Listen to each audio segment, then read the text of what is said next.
नमस्ते सदा वत्सले मातृभूमि, जय हिंद दोस्तों। तो दिन भर क्या रही स्पेस, डिफेंस और इंटरनेशनल गलियारे से खबरें, तो चलिए एक करके जान लेते हैं।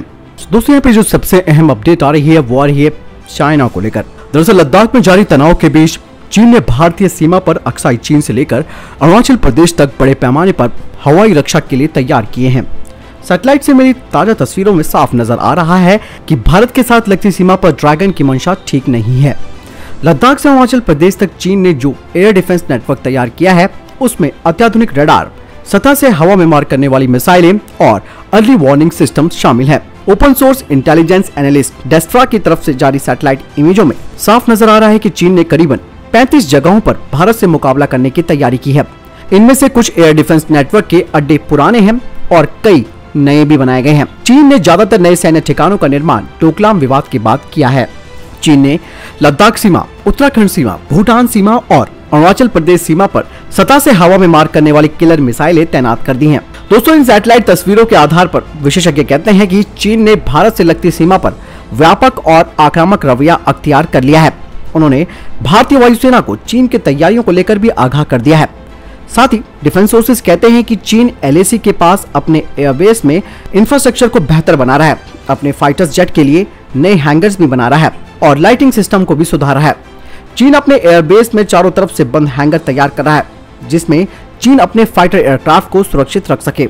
हैंगर की दीवारों को 3 मीटर से भी ज्यादा मोटा बनाया जा रहा है और हैंगर के दरवाजों को single piece strong steel plate से तैयार किया गया है। इन्हें इस हिसाब से तैयार किया जा रहा है कि 300 से 500 किलो के बम, ग्राउंड पेनिट्रेटिंग बम से हैंगर में खड़े फाइटर जेट को नुकसान न हो। चीन पाकिस्तान के स्कर्दो एयरबेस में भी नया लाइटिंग सिस्टम तैयार कर रहा है ताकि 24 घंटे हर मौसम में एयरबेस ऑपरेशनल रखा जा सके। यही नहीं, बीते दिनों जो खबर आई थी और मैंने उसको डिफेंस अपडेट में भी बताया था कि चीन ने लद्दाख में जारी तनाव के बीच करीबन अपने सैनिकों का जमावड़ा बढ़ा दिया है और यही कारण है कि भारत को भी मिरर डिप्लॉयमेंट पॉलिसी के तहत 50,000 जवानों को तैनात करना पड़ा। भारत चीन सीमा पर सैनिकों की इस तैनाती को दशकों का सबसे बड़ा सैन्य तनाव भी बताया जा रहा है। यानी कि दोस्तों चाइना कभी भी अटैक कर सकता है, भारत को तैयार रहने की जरूरत है और ऐसे में वो भारत को चारों तरफ से घेरने की कोशिश कर रहा है। जिस तरीके से उसने अपनी डिप्लॉयमेंट कर दी है एयर डिफेंस को लेकर और इन किलर मिसाइलों को तैनात किया है, तो इससे साफ अंदाजा लग सकता है कि चीन अगर अटैक करेगा तो वो तुरंत करेगा और ऐसे में 24 घंटे 7 दिन 365 दिन भारतीय सेना को यहाँ पर निगरानी क्षमता बढ़ानी होगी कि चाइना कब और किस समय करवट बदल दे और अटैक करना शुरू कर दे। तो इससे बेहतर यह है कि भारत को अपनी ऑपरेशनल क्षमताओं का जायजा लेना होगा और इसी के काउंटर के लिए अपने भी एयर डिफेंस सिस्टम्स वहां पर तैनात करने होंगे, जो कि ऑलरेडी किए जा चुके हैं। लेकिन पोजीशंस के हिसाब से जो सैटेलाइट तस्वीरें मिली है, जहां जहां पर उनके ये बेसिस दिखाई दे रहे हैं, उन्हीं बेसिस को काउंटर करने के लिए एक प्रॉपर रणनीति बनानी होगी। और यही नहीं दोस्तों, एक ऑप्शनल अटैक करने की भी क्षमता भारत को यहाँ पर रखनी होगी कि हमें अगर इसे काउंटर करना है तो उसको 2 या 3 जगहों से उसकी इन पोजीशनों को काउंटर किया जा सके। तो ऐसे में सैटेलाइट तस्वीरें साफ है कि चाइना की मंशा साफ नहीं है और कभी भी युद्ध हो सकता है। आपको क्या लगता है दोस्तों इस सिनेरियो के बारे में? कमेंट सेक्शन में लिखकर जरूर बताएं। दोस्तों यहाँ पे अगली अपडेट पाकिस्तान को लेकर आ रही है।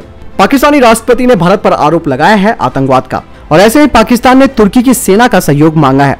जी हाँ, पाकिस्तान के राष्ट्रपति डॉक्टर आरिफ अलवी ने तुर्की सेना के प्रमुख जनरल उमर दुंदार के साथ एक मुलाकात की और इस मुलाकात के बाद भारत के खिलाफ कई जहरीले आरोप भी लगाए। अलवी ने दावा किया है कि भारत पाकिस्तान में अफगानिस्तान के रास्ते आतंकवाद को बढ़ावा दे रहा है, आतंकवादियों को प्रशिक्षण और पैसे दे रहा है। उन्होंने जनरल उमर से पाकिस्तान की मदद करने का आह्वान किया है। पाकिस्तान के राष्ट्रपति का यह बयान ऐसे समय पर आया है दोस्तों जब दोनों देशों ने मिलकर कई गुप्त रक्षा सहयोगों पर काम करना शुरू कर दिया है। इसके अलावा पाकिस्तान के राष्ट्रपति अलवी ने कहा कि भारत में परमाणु बम में इस्तेमाल होने वाली यूरेनियम का अवैध व्यापार होता है। इसके अलावा कश्मीर में अनुच्छेद 370 को खत्म करने का मुद्दा भी उठाया गया। पाकिस्तान के राष्ट्रपति ने जोर देकर कहा कि पाकिस्तान तुर्की के साथ मिलकर दोनों के बीच सहयोग को और मजबूत करेगा। यानी पाकिस्तान के राष्ट्रपति ने राष्ट्रपति एर्दोगन की जमकर तारीफें भी की है और सबसे ज्यादा तारीफ उन्होंने तब की है कि जब तुर्की कश्मीर और FATF पर उसका सहयोग करता है। दोस्तों ये तो कहने वाली बात है कि तुर्की अपनी सेना भेजेगा पाकिस्तान के सपोर्ट के लिए और अगर भेजता भी है तो उसको मालूम है कि उसकी दुर्दशा क्या होगी। ये बात तुर्की जानता है, लेकिन तुर्की ऐसा कदम इसलिए भी नहीं उठाएगा क्योंकि तुर्की इस वक्त एक तो इस्लामिक जगत का मसीहा बनना चाह रहा है, दूसरा वो परमाणु ताकत पाकिस्तान से हासिल करना चाह रहा है। ये सारा का सारा जो खेल है वो मक्खन लगाने का है। दोनों ही देश एक दूसरे पर मक्खन लगा रहे हैं, एक दूसरे को भाई बाप जो भी है वो सब कहते हैं। लेकिन यहाँ पर सबसे ज्यादा इंपॉर्टेंट हो जाता है कि इस स्तर पर जहां ये दोनों देश भारत के खिलाफ आग उगल रहे हैं, और ऐसे में दोस्तों भारत ने जवाब देना भी शुरू कर दिया है, खासकर कि ग्रीस के साथ अपने सैन्य सहयोग को बढ़ाकर। यानी कि ग्रीस की तरफ से भारत तुर्की को काउंटर करेगा और पाकिस्तान को तो आए दिन उसके दांत भारत खट्टे करता आया ही है। तो ऐसे में कोई टेंशन नहीं है भारत के लिए, लेकिन फिर भी हर बात को सोचना और समझना और विचार जरूर करना चाहिए। अगली अपडेट रशिया को लेकर आ रही है। दरअसल व्लादिमीर पुतिन लेकर आए हैं रूस की एक नई सुरक्षा नीति। रूस के राष्ट्रपति व्लादिमीर पुतिन ने देश की नई सुरक्षा नीति को मंजूरी दे दी है। इसे लेकर एक दस्तावेज भी जारी किया गया है। इसमें भारत और चीन के साथ सहयोग बढ़ाने पर जोर दिया गया है। वहीं दूसरी ओर अपनी आर्थिक सुरक्षा को तेजी देने के लिए अंतर्राष्ट्रीय ट्रांजैक्शन में डॉलर का इस्तेमाल कम करने की बात कही गई है। इस नीति को पुतिन का भारत चीन से दोस्ती बढ़ाते हुए अमेरिका से दूरी बढ़ाने के इशारे के रूप में देखा जा सकता है। इस दस्तावेज में भारत के साथ विशेष रणनीतिक सहयोग स्थापित करने का लक्ष्य रखा गया है। वहीं चीन के साथ भी पार्टनरशिप और स्ट्रेटेजिक पार्टनरशिप विकसित करने का लक्ष्य तय किया गया है। इस नीति के जरिए ऐसी प्रक्रिया बनाने की कोशिशें की जाएंगी जिससे एशिया प्रशांत क्षेत्र में अलग अलग समूहों से अलग क्षेत्रीय स्थिरता और सुरक्षा सुनिश्चित की जा सके। सबसे इम्पोर्टेंट है अमेरिकी डॉलर का इस्तेमाल कम करना। रशिया ने इस दस्तावेज में अंतर्राष्ट्रीय ट्रांजैक्शन में अमेरिकी डॉलर का इस्तेमाल कम करने की बात कही है।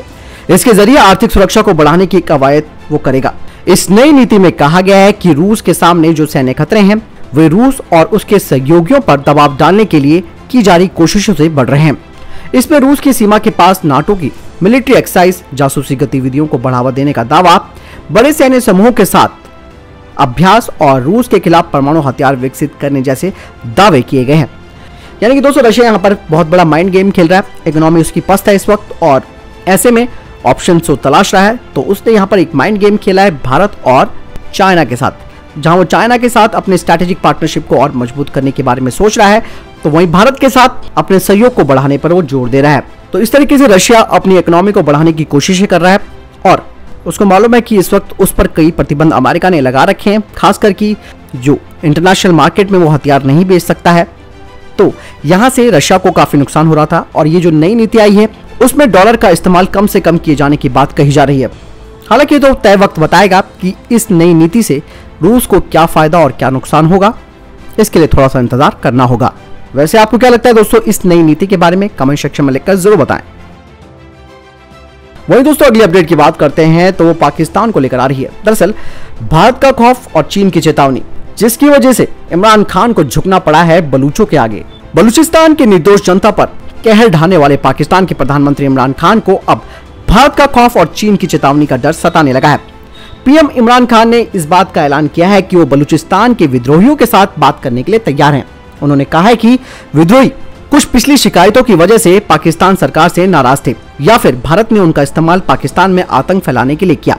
हालांकि इमरान ने दावा किया है कि अब बलूचिस्तान की स्थिति बदल गई है। इमरान ने यह भी कहा है कि अभी पाकिस्तान की आर्थिक स्थिति इतनी अच्छी नहीं हुई है कि हमारी सरकार बहुत ज्यादा पैसा बलूचिस्तान पे खर्च कर सके। दोस्तों दरअसल Gwadar China Pakistan economic corridor का बेहद अहम ठिकाना है और इस पूरे प्रोजेक्ट पर चीन ने 62 अरब डॉलर का निवेश किया है। यही नहीं, ग्वादर में चीनी नौसैनिक अड्डा बनाया भी जा रहा है ताकि उसके जंगी जहाज पूरे फारस की खाड़ी पर अपनी पकड़ को मजबूत कर सके। अभी तक इस इलाके में अमेरिकी नौसेना का दबदबा है, लेकिन बलूच विद्रोही लगातार चीन की परियोजनाओं और पाकिस्तानी सैनिकों पर जानलेवा हमला कर रहे हैं। इन हमलों में कई चीनी नागरिक मारे गए हैं। पाकिस्तान आरोप लगाता आया है कि बलूच विद्रोहियों को भारत मदद करता है। अब पाकिस्तान के पीएम ने खुलकर भारत का नाम भी ले लिया है। बलूच हमलों और भारत का यही डर है जिसकी वजह से लंबे अरसे के बाद कोई पाकिस्तानी पीएम बलूच विद्रोहियों के साथ बातचीत के लिए तैयार हुआ है। और चीन ने भी दोस्तों इस चीज को देखते हुए पाकिस्तान पर प्रेशर बनाया कि भैया इन बलूचों के साथ बातचीत करो। अगर आपने इनके साथ बातचीत नहीं की या फिर आपस में कोई समझौते नहीं किए तो इससे हमारा ये जो आर्थिक गलियारा है वो संकट में पड़ जाएगा। और इसका नतीजा वो देख चुके हैं कि कई चाइनीज जो नागरिक थे उन्हें मार दिया गया बलूचों के द्वारा। कई पाकिस्तानी सैनिक आए दिन बलूचों के हाथों मारे जाते हैं, लेकिन यहाँ पर बलूचों ने अपनी आवाज को मजबूती से रखा हुआ है। और ऐसे में पाकिस्तान के लिए भारत का भी प्रेशर है और एज वेल एज चाइना का भी प्रेशर है। तो अब इमरान खान खुद इस चीज के लिए बात करने के लिए सामने आए हैं बलूचों के लिए, और ऐसा बहुत कम ही हुआ है पाकिस्तान के इतिहास में कि बलूचों के साथ उन्होंने या फिर प्रधानमंत्री लेवल पर किसी ने बातचीत की हो। दोस्तों अगले अपडेट पाकिस्तान की तरफ से जारी है। आपको बता दें कि उत्तरी वजीरिस्तान के कबायली जिले में एक चेक पोस्ट पर आतंकी हमला हुआ और इसमें 3 पाकिस्तानी सैनिक मारे गए, जबकि अन्य कई सैनिक भी घायल हुए हैं। पाकिस्तान की मीडिया के अनुसार बताया गया है कि आतंकवादियों ने अफगान सीमा से सटे हसन खेल इलाके में बेजा चेक पोस्ट पर हमला किया। इसके अलावा अधिकारियों ने बताया कि हमले में आतंकवादियों ने भारी हथियारों का इस्तेमाल किया। सीमा पार अफगानिस्तान में सरकारी बलों के खिलाफ तालिबान के हमले तेज करने के बाद से उत्तरी वजीरिस्तान और आसपास के दक्षिणी वजीरिस्तान कबायली जिलों में सुरक्षा बलों पर हमले बढ़ चुके हैं। आपको बता दें कि पिछले हफ्ते अफगानिस्तान के भीतर से आतंकवादियों ने उत्तरी वजीरिस्तान कबायली जिले के इलाकों में एक सैन्य चौकी पर गोली चलाई थी और इस हमले में भी 2 सैनिक मारे गए थे। आपको बता दें कि अफगानिस्तान के साथ 2600 किलोमीटर लंबी साझा करता है पाकिस्तान, और अब पाकिस्तान को इस बात का भी डर लग रहा है कि कहीं इस युद्धग्रस्त देश में हिंसा तेज ना हो और शरणार्थी और आतंकवादी उसके यहाँ ना घुसना शुरू कर दें। आपको बता दें कि इस वक्त वहां पर फिर से तालिबानी बहुत ज्यादा एक्टिव हो गए हैं और उन्होंने कांधार के महत्वपूर्ण जिलों में भी अपना कब्जा कर लिया है। आतंकियों की साफ मंशा है कि किसी भी कीमत पर पूरे सूबे को अपने कब्जे में ले लिया जाए। तो दोस्तों ये थे अभी तक के टॉप डिफेंस और इंटरनेशनल अपडेट्स। वीडियो के संबंध में कोई प्रश्न जवाब है, आपको कोई सवाल है, कमेंट सेक्शन में लिखकर जरूर बताएं। बहरहाल इस वीडियो के लिए इतना ही, मिलता है वीडियो के साथ। चैनल सब्सक्राइब करना ना भूलिएगा। नमस्कार, जय हिंद, वंदे मातरम।